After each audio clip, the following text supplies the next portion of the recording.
And I want to thank all of the Kentucky coal miners here today. And I want to thank every single man and woman who's a coal miner in this crowd today and across this country, because you built an industry that powers America. Now, in Washington, people have a way of talking in numbers that boggle the mind. And we could talk about the billions of dollars that the EPA's recently announced new source performance standards will cost our economy. We could talk about the impact of gigawatts of coal-fired power that will be lost on our manufacturing sector, increase the unemployment rate, or any other number of economic factors. We could talk about the 40% decline in employment in eastern Kentucky coal production. But all of those numbers are so large and so separated from people's actual lives that they can be an abstraction. The figure that really matters is the number of innocent people caught up in the Obama administration's war on coal. More than 6,200 of my fellow Kentuckians have lost their jobs in the mines over the last 2 years due to an unprecedented regulatory assault on the coal industry. That's 6,200 proud people who have been forced into the unemployment lines because of President Obama.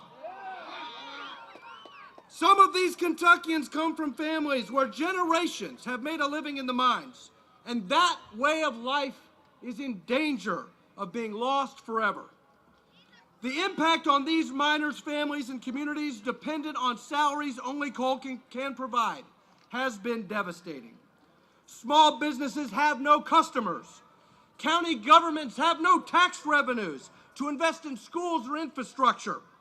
The unemployment in some counties is in double digits, including in my district in central and eastern Kentucky. The outcomes are the result of an artificial crisis, an economic downturn engineered in the West Wing and enforced by the EPA.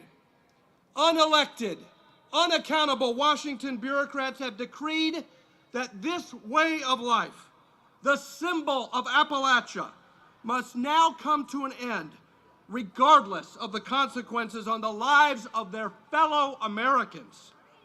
And the worst part, Kentucky and her neighbors in Appalachia will not be alone. When the EPA's regulations are implemented, the rest of the country will share in their pain. Jobs far from the coal fields, in hundreds of thousands, will be lost as the call of electricity goes through the roof. These are jobs in factories. These are jobs on farms. These are jobs in transportation. These are jobs in healthcare, and they will be gone because of the war on coal.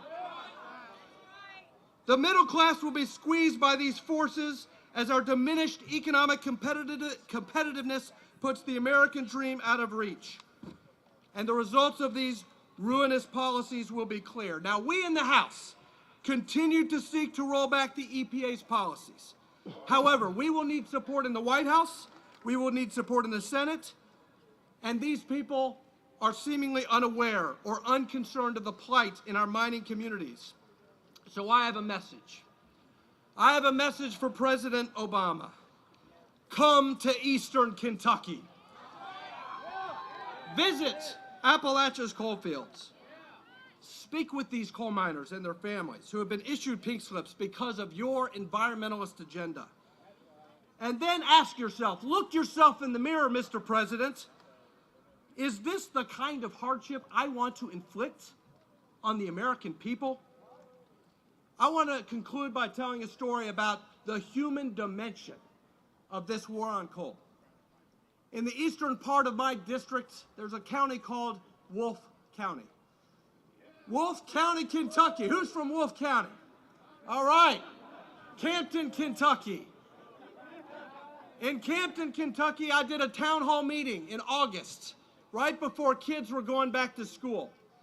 And a young woman by the name of Sally came up to me at the end of that town hall meeting with tears welling up in her eyes. And she said, "Congressman, my husband lost his job. He's a coal miner. but his employer can't get a permit because of Barack Obama's war on coal. And the problem is my kids are going back to school, and they're growing up, and they've grown out of their shoes.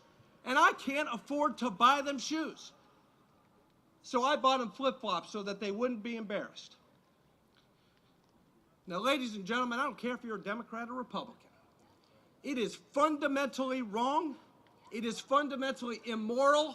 It is downright outrageous that the federal government would put the American hard-working family in economic distress. And that's why we're going to fight back with everything we have. God bless each and every one of you.